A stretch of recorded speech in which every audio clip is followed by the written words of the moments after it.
everyone. Welcome to our Gauteng Alliance lunch, where we basically seek to gather together to do what we're doing now, is basically fellowship and see how we can make the gospel spread across the whole of Gauteng. Some of you might be here wondering, when we say Gauteng Alliance, what is this thing that we are talking about? Our mission or our vision is that we collab generously for kingdom growth and gospel impact in all of Gauteng. And today we are gathering, and we thought we were trying to think of different things that we could look at, and we thought what could be a good topic to look at as we begin the year 2023. And we thought, what better topic that we can have than to speak about becoming a missional church. And so to help us to kind of think through that, we've invited a friend of ours, Usihle Ulu.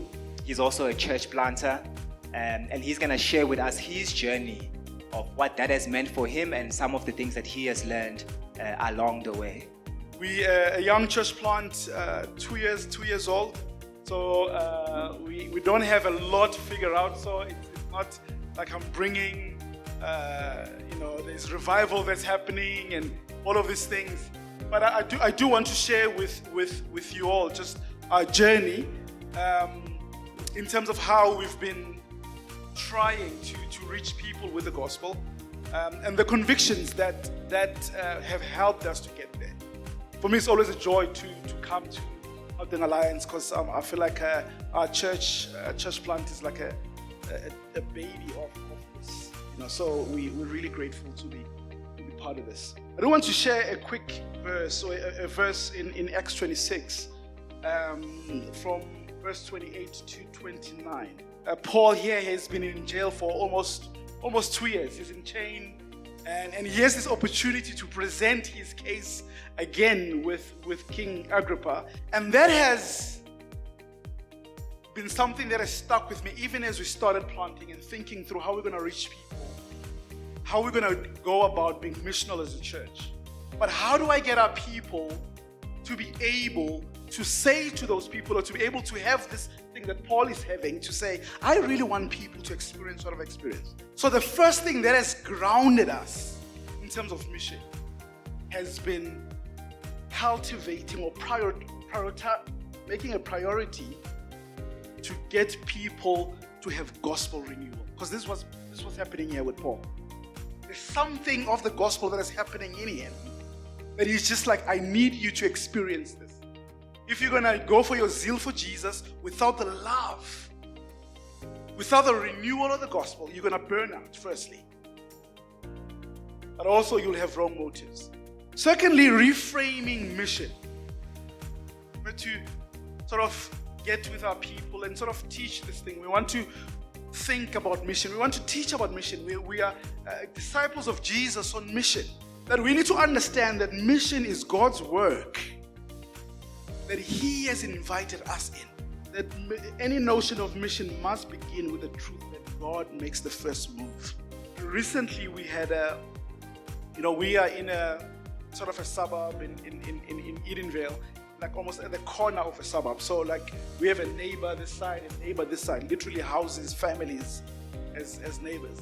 And what has happened, I mean, when we started coming there, we sort of heard with the people who were already, the church was already there, that the neighbors complain about the church and the sound and all of that stuff. So we were a bit skeptical, we were so a bit careful with the neighbors. But as it happens, there's like a kids gym, not a gym, what do we call this thing? Playing thing, almost gym for the kids, but a playing thing on the ground there for the kids. Jungle gym, there you go, a jungle gym for the kids. So normally when our kids, they finish their class, they'll sort of play there. And as it happens, the young boy, maybe like 5 years old, of the neighbor, will see these kids playing, and he'll sort of pip on the fence. He and greet them, and he sort of wanted to come and play. They will sort of invite him that he must come and play with them.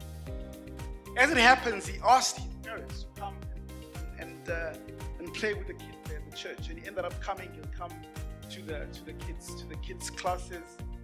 And when we had our carol service last year, his whole family and they were able to be part of our carol service. This is in December, and they've come ever since. But the way that happened is nothing that I thought of. Those kids, all of that, that's the providence of God. Third one would be, I had to really think through how I need to lead our people out of the culture of normalized Christianity. But I really had to learn to challenge our people to say, listen, God is calling us for something else. God is calling us to be different. God is calling us to be holy. But I'm just saying that you can sort of fall in the cracks like everybody else. There's nothing about you that you can just be a Christian. No one should know. No one can notice at work. You can disguise yourself. And I really had to challenge our people to say, no, that's not the call for us. That's not the call. We're not going to prioritize. We're not going to sort of blend in with the world. Lastly, in these convictions, that we also need to ground our people in gospel hope. Jesus is the one who will finally make all things new. Our job is to do what he has called us to do, yes. But we also need to embrace our limits.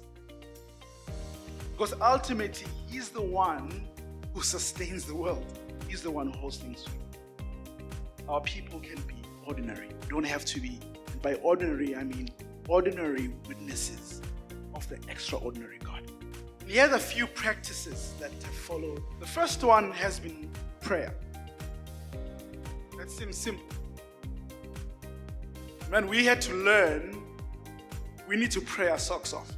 But also another thing, we're gonna use what God has given us. We're gonna use what's in our hands. We're not gonna look at other places. This is what they are doing. We learn from different places. So for now, as we're still small, we use our relational capital, meaning that the community that we have people who we're small, with 20 of us, 25 of us, we know one another, we love one another, we serve one another, we meet with one another, all of these things, let's use that.